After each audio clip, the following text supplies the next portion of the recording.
Hey, this episode of the Adventist Millennial Podcast is sponsored by The Haystack. The Haystack is a voice for young adults in the Seventh-day Adventist Church that produces articles, music reviews, videos, and more. What's the and more? Well, you'll have to go to their website to find out. thehaystack.org. The Haystack. Life, culture, theology. The first and foremost of this podcast, Aaron, show us a magic trick. Okay. Watch this. I'm really gonna put this entire thing in the podcast. Wait, show us a magic trick. Okay. You have half the deck and I have half the deck. Shuffle your half of the deck. Okay, I'm shuffling my half for of the the deck. For the people who are listening to this who can't see what's going on, Aaron is doing a magic trick. We need a golf play-by-play. This is going to be the most amazing magic trick you've ever seen. And now, he's cutting the deck. Okay, now take half of your cards and flip them over, and we'll trade. And then you shuffle them. This is a real magic You trick. shuffle them in Inside out. Yeah, like that. Okay.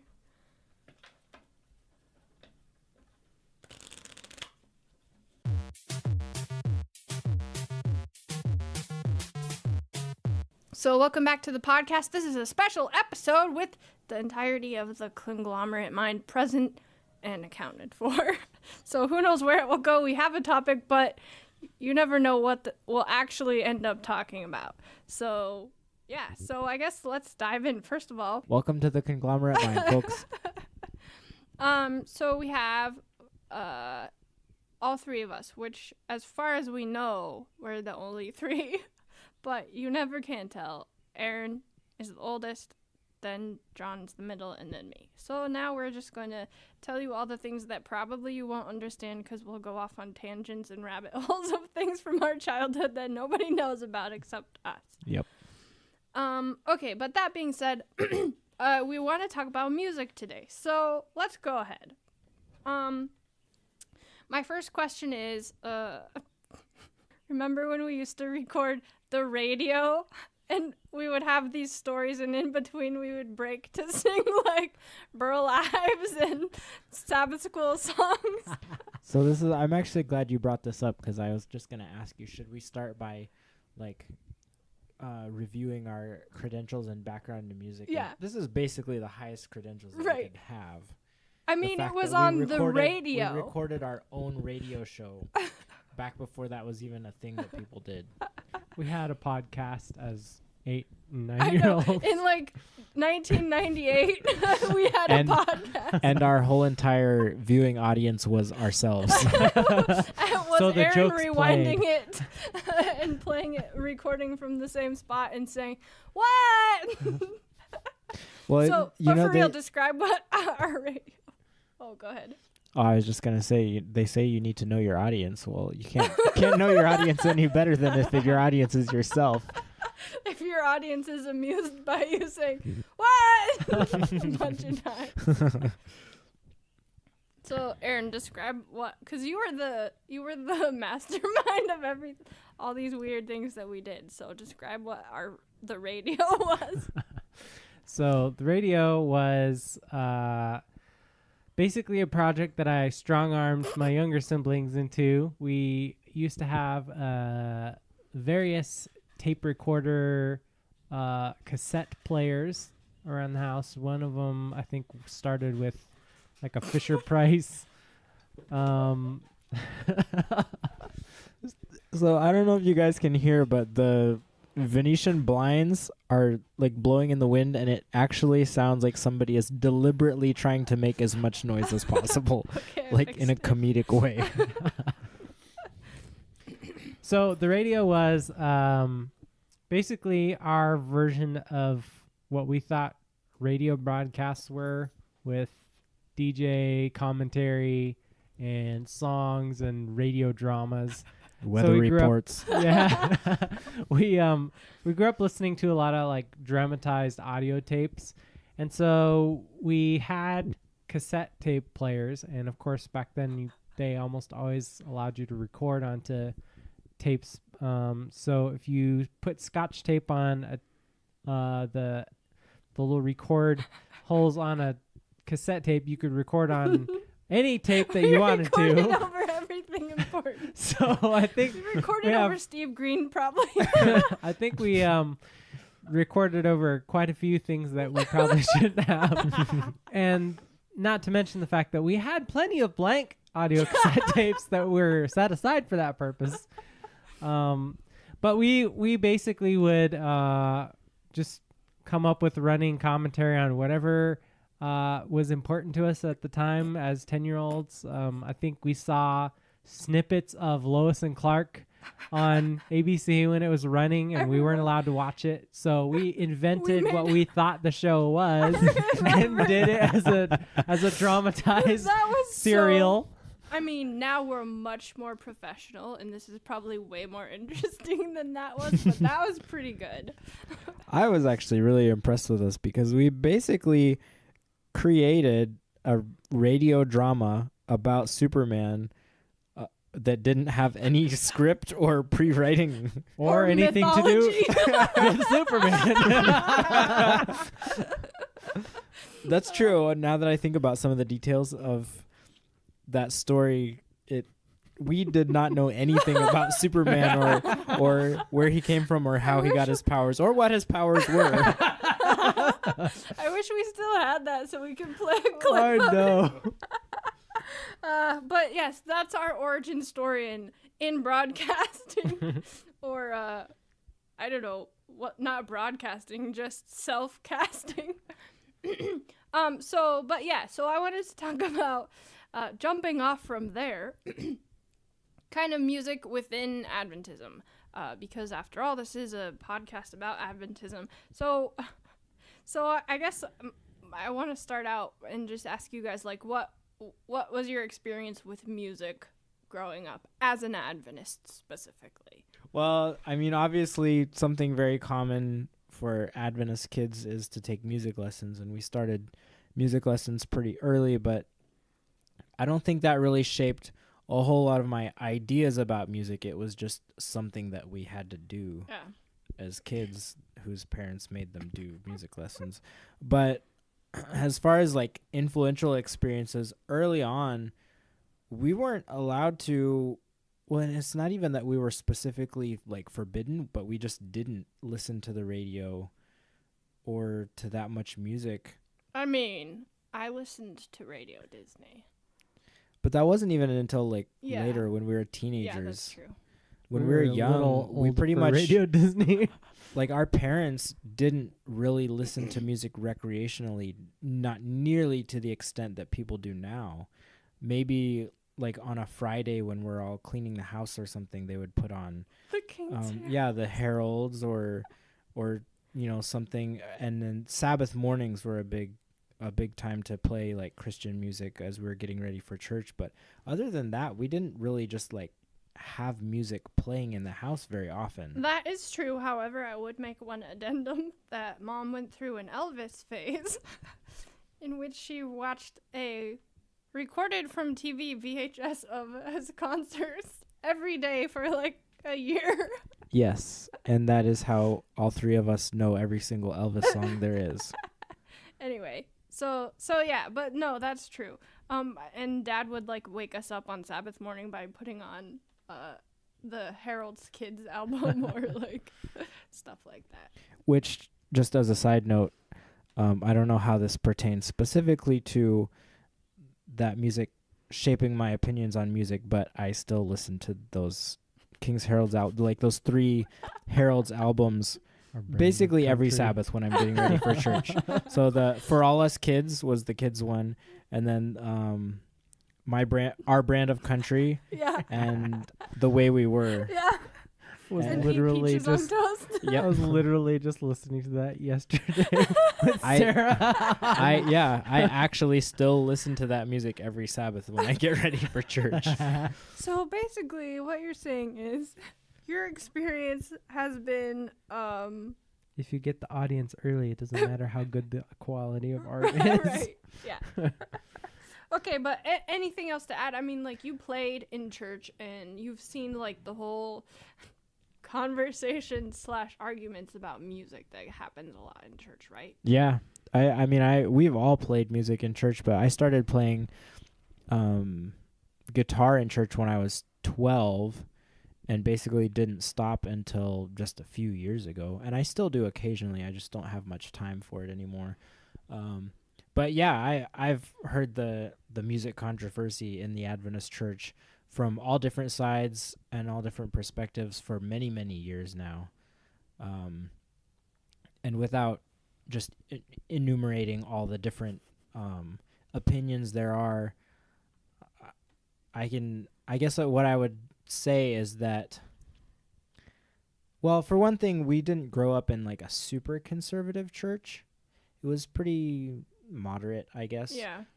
Medium size, like suburbs area church. And they had like praise music. And yeah, we sang praise and worship, like a lot of Michael W. Smith, Chris Tomlin, and we did have a drum set. Oh.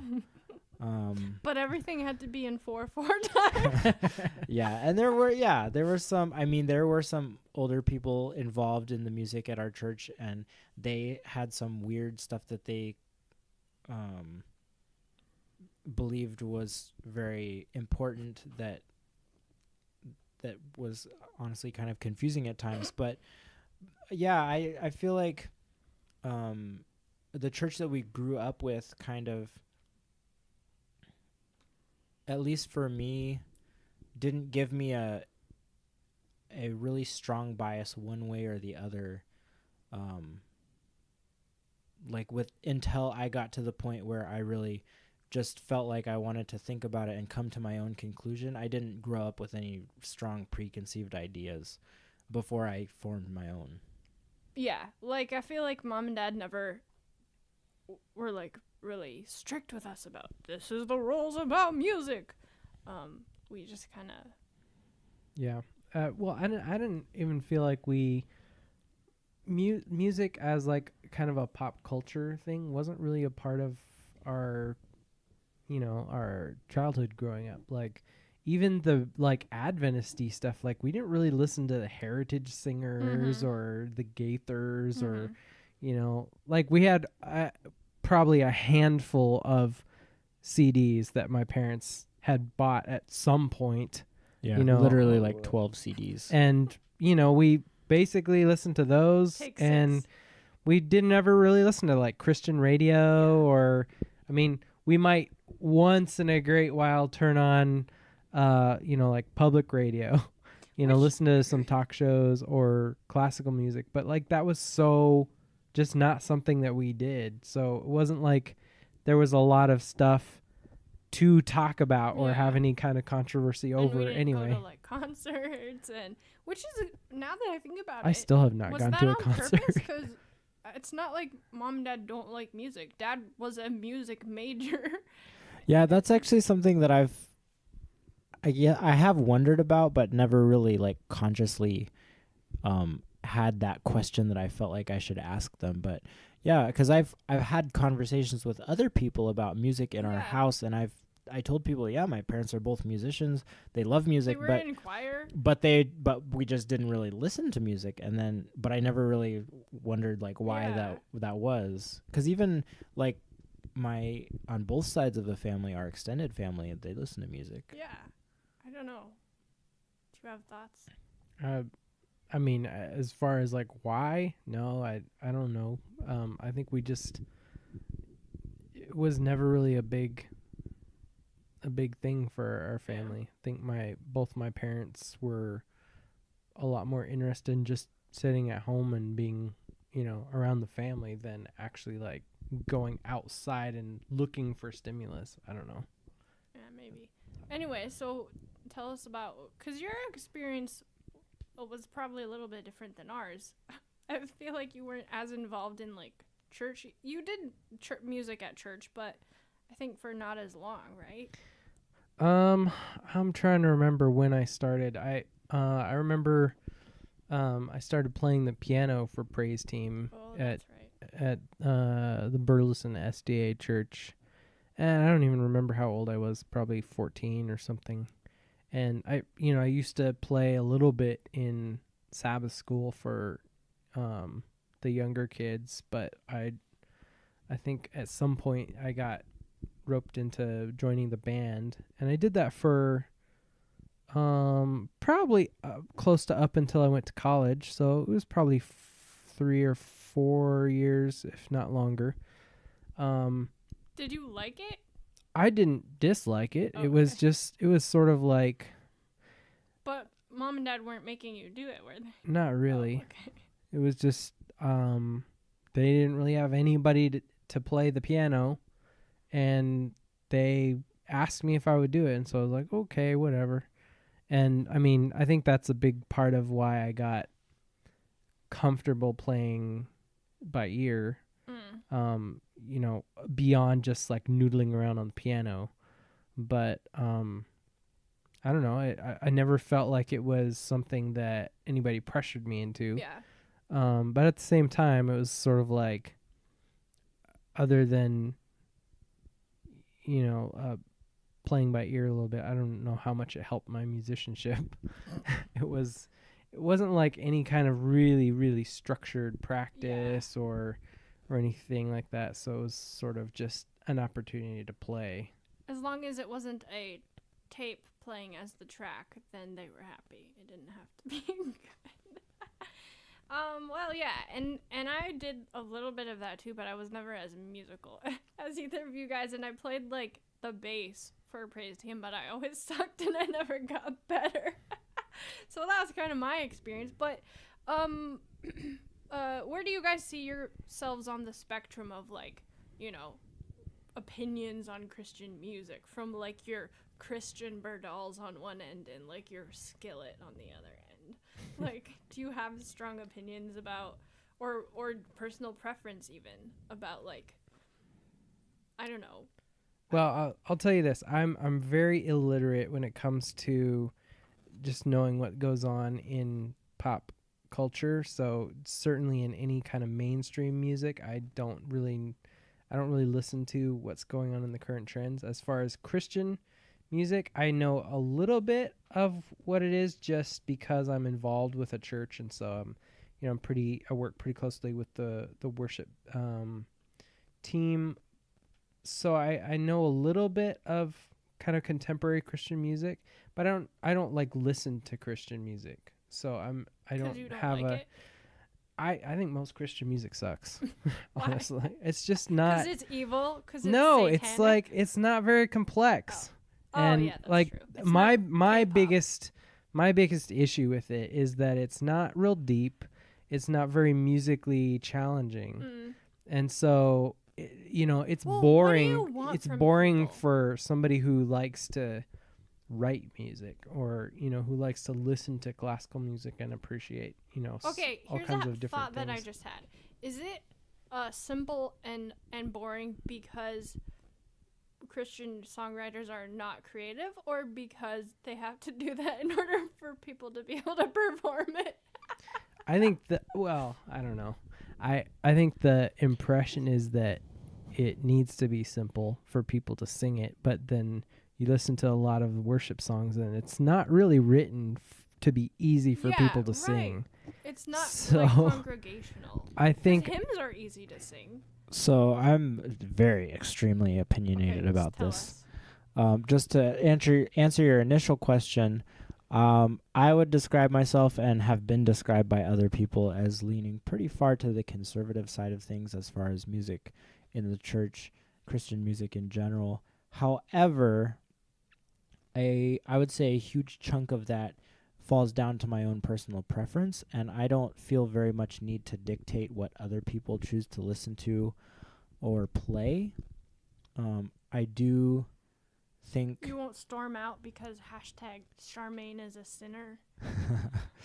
I haven't yet. Okay. well that's a good story we might dig into about kind of early music experience in the church. Yeah, but I would say there are if it were to come up, I probably wouldn't bring it up, but if it were to come up, I feel like I could make a pretty strong argument against some certain types of music, and certainly some particular, certainly specific songs and possibly even some particular artists. That being said, I think there is some merit to any type of quote-unquote Christian music. But just speaking to what Aaron was saying about the complexity or the style of it, contemporary Christian music and praise and worship music, and then with hymns, that's something that I think Aaron and I are very similar in is, I'm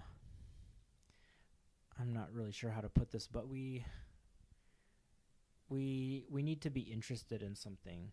If something is simple or not challenging, I think we both lose interest pretty quickly. And then I'm just a very particular person in general, so I'm extremely choosy with the songs that I listen to, partly because, we don't, or at least I don't listen to music very often, just as something to do. I might put music on if I'm doing something else. But I think one of the biggest things that I recognize and don't really have a problem with, but I find very fascinating that could be problematic for some people, is that Christian music today has evolved into its own musical genre. Meaning that if you took the words out completely, it's still distinctly recognizable as Christian music. It's not like bar songs with Christian words like the hymns. Right. So, and that's fine, and I actually kind of like that in some ways for some purposes. But the flip side of that is, if you don't like that particular style, then you're kind of out of luck if you want to listen to Christian music. So that's my opinion as far as the theoretical music of contemporary Christian music goes. And then with hymns, I kind of agree with Aaron on some points about the simplicity of it. How I feel, for the most part, I don't get bored with hymns, especially because there are so many, and especially because there is a lot of depth and variety to the words and the different styles of messages in all the different pieces. Birds unto the genial homeland. Exactly.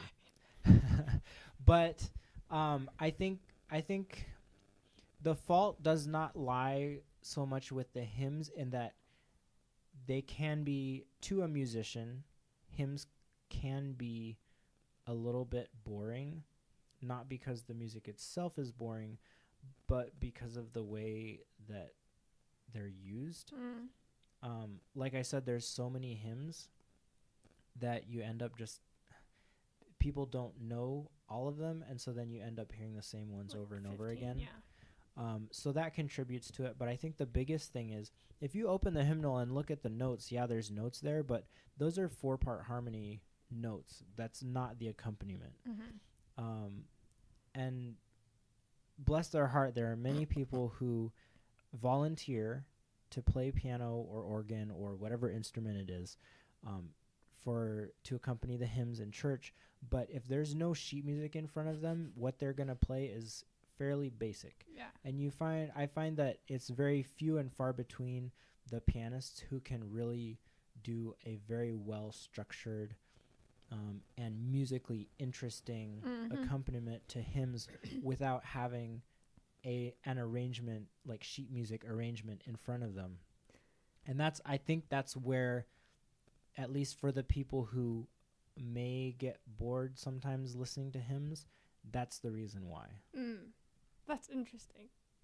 And then you have the people who, even if they could do something new and different, they say, it has to be exactly as it sounds on the CD. Exactly. Yes, and that, I would just point out, occurs very frequently with praise and worship teams as well. You have to add in the shouting part where they do the shouting part. All the runs are the same. All the riffs are the same. Do you guys find that there's anybody in our generation that has any philosophical issues with the way contemporary Christian music is used. What do you mean by the way it's used? Well, I mean, I guess like we've talked a little bit about some of our stylistic preferences.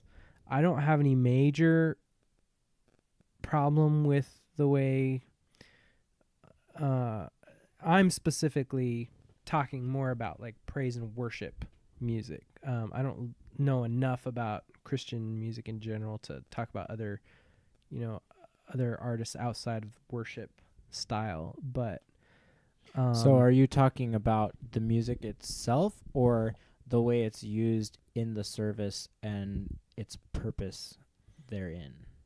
Yeah, I guess what I would say is, do you feel like the way that worship music is used as kind of like the backbone of a service, kind of a way to emotionally involve you? Like, what are your thoughts on that? Oh, like, is it propagandistic or manipulative? Yeah. Oh, yeah. Yes, it is. And is that a incorrect or a bad thing to do? Whether or not it's bad is less cut and dry for me, but as a general rule, I don't really like it. I don't think I would go so far to say that it's wrong, but for me personally, I don't get anything out of that. Like playing under the prayer. I don't have much of a problem with that, but in general, I'm the type of person who, if I feel like I'm being manipulated, will push back a lot, even if it's something. Even if I'm being manipulated to do something that I want to do. That you were gonna do anyway. Yeah. Never mind. I'm not giving my offering. So there is that, but that's a really small part of it. However, I think that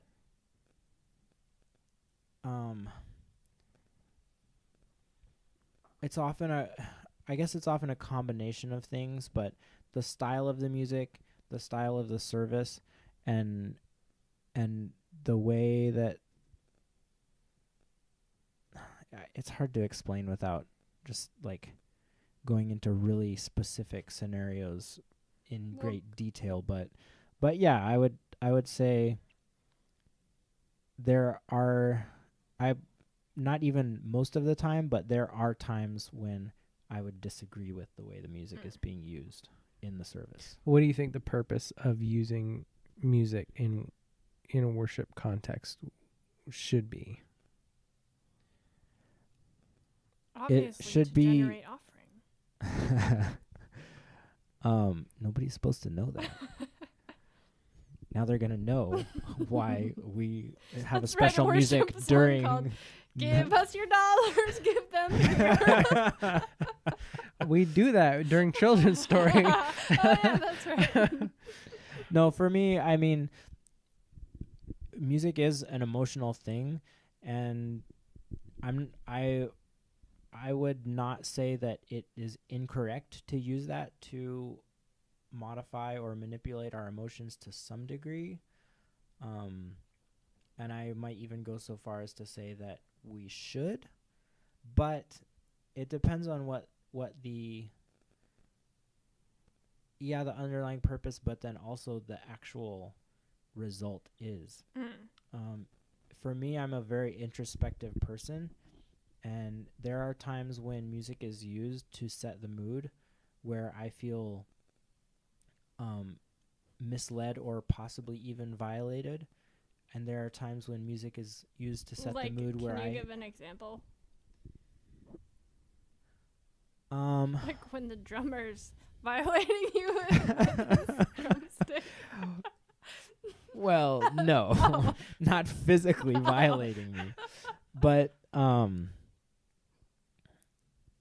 yeah, just to use music in a way that's very clearly to manipulate you into a very emotionally vulnerable state, and then to capitalize on that to either appeal for offerings or make some other type of appeal, Okay. whether it be for Yeah. volunteers or to deliver some type of message. So this is an interesting question. It's a legitimate question that I have because I know that you listened to Christian Birdall, right? Have you? And I don't know who that is. One of the things that he talks about is he gives an example of the emotional effects of music on people, and then uses an illustration of like in movies, the scary music comes on and you understand the cue that you're supposed to feel scared or whatever. So where do you draw the line, or is there a distinction between music that accompanies the emotion because that's the emotion that you're experiencing, or using it intentionally to put you in a specific emotional state? Well, so this is a conversation that I've had with a couple people too, and I agree with, I wouldn't put a percent number on it, but almost everything that Christian Birdall says in his presentations. The areas where I take issue are in the way that he presents his information. I think he has the potential of coming off wrong and being misunderstood in his general message. And that was one of the things that I felt if I wasn't paying very close attention to what he was actually trying to convey, I could have very easily been rubbed the wrong way by what he was saying. And that was one of the things that I remember specifically him talking about, the emotional aspect to music and how it would have been easy to misunderstand his message as being music messes with your emotions and therefore it is bad. Where I don't think that's what he was trying to say, and maybe I'm wrong, but I think to separate emotion and music to be mutually exclusive would be 100% pointless and totally wrong in itself. I think that that is part of music, and it should be used as such, but it shouldn't be taken advantage of, I guess. Yeah. Just like you can use words to create emotions or manipulate emotions, but there's a good way to do it and a bad way to do it. Does that make sense? So like if you're robbing someone and you go it makes it even worse because you're manipulating them into knowing you're about to stab them. I don't know how to answer that. Well, you're the one that asked the question. What do you think is the appropriate, or do we regularly, inappropriately use music within a worship context? Yeah, I want to hear what you have to say. And then also I want to circle back because I got sidetracked and I never actually answered your question, which is what is the correct way to use music. But I want to hear what you have to say. Okay, I'll make it quick. So I think for me the benefit that music brings is that it allows you to express things that you can't quite do with just language. It allows you to get closer to the source of the actual emotion in a way, especially if you're not very verbally gifted. Music does things that,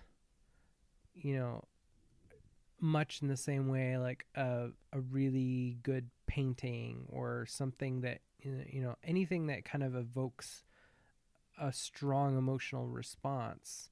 If you see that's very much the case often with art, whereas like when you have a conversation, most of it's information flow. Right.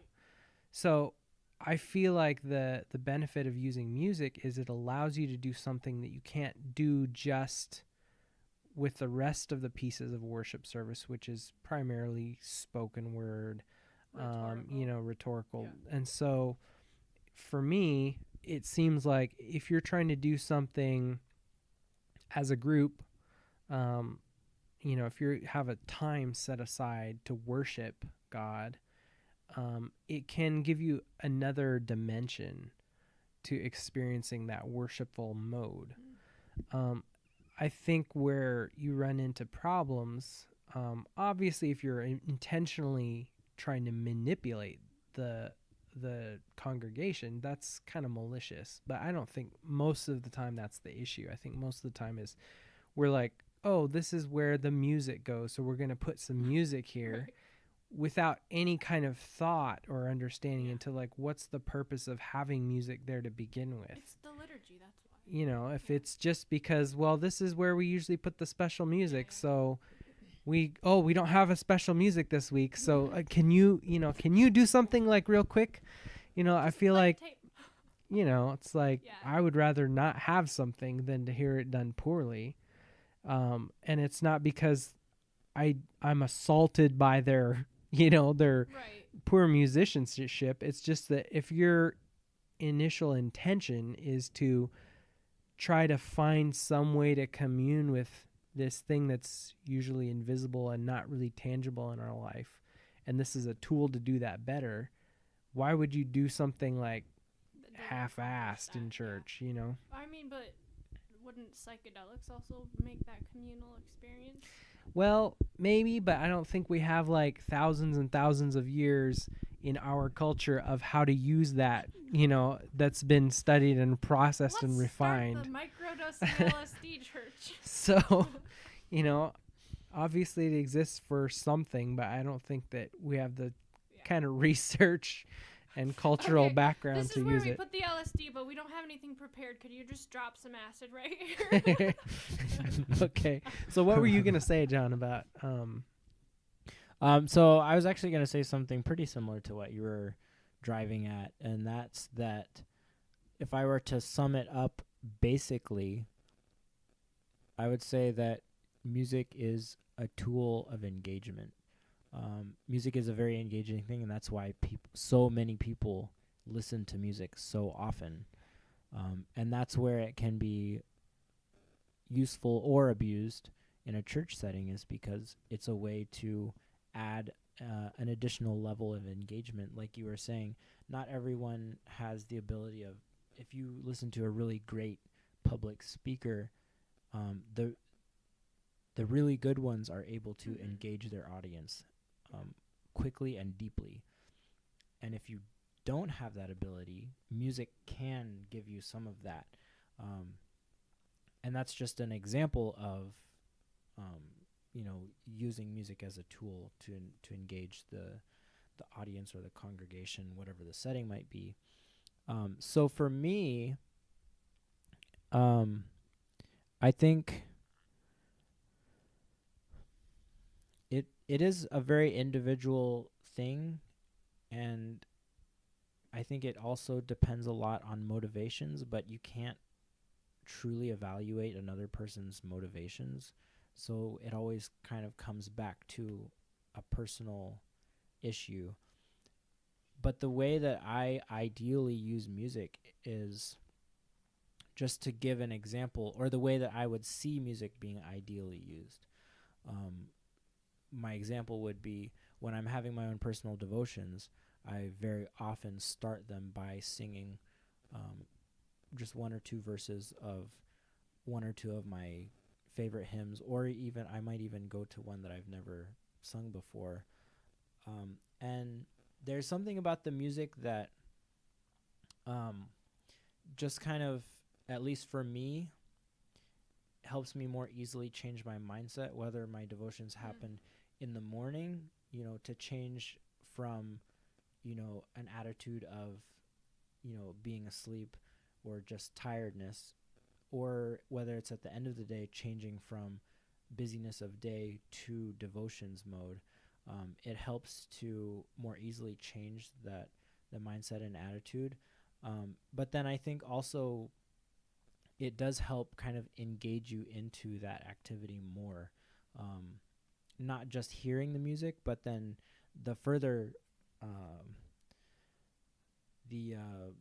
I guess the next level of depth would be to actually participate in the music, which is why, we have congregational participation in praise and worship, is that it just adds that next level of engagement to really kind of put you into the right spirit, or prepare your heart, whatever terms you want to call it. But I think it is very useful for that, because it can be hard for anyone, and I think for certain types of people it's even more difficult, but it can be hard to make that transition from whatever else you might have going on or might be happening at the time to a state of worship.